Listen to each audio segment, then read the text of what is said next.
This is tremendous, folks. This has been making, and every single one of you should be looking in the mirror right now, giving yourself a huge pat on the back.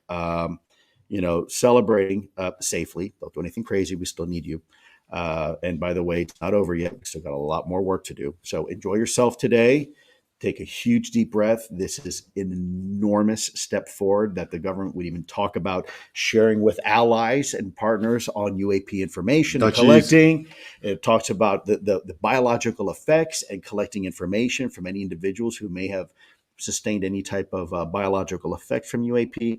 I mean, if that is not an acknowledgement, guys, that's huge. Bottom line, it's historic.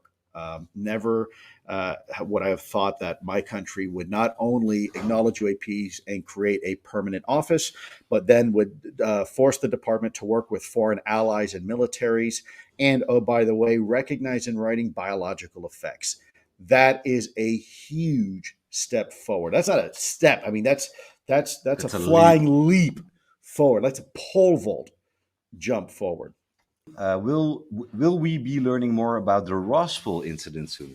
Well, if you read the NDA, it says, and also some of the other language and some of the other congressional committees, that any information that's been reported that has not been reported to Congress yet has to be reported.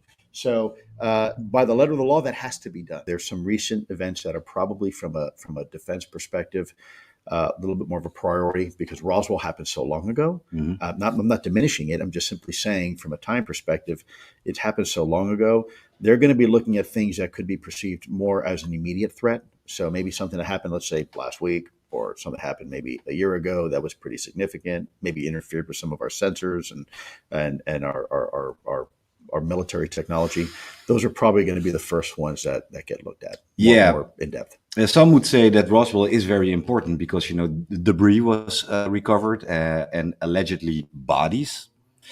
Which, by the way, let's rehash that again.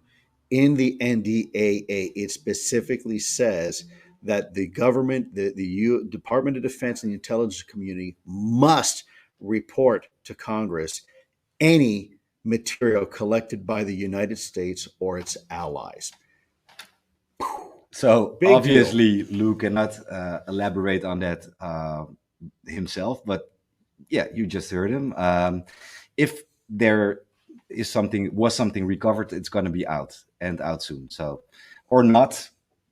Can they still keep it under the carpet? They can. It can be still classified, but the fact is now they have to report it, right? That means more people know about it. That means now you have your elected officials who know about it, which means in turn, because your elected officials respond to you, you tell them you want to know, and then they tell you.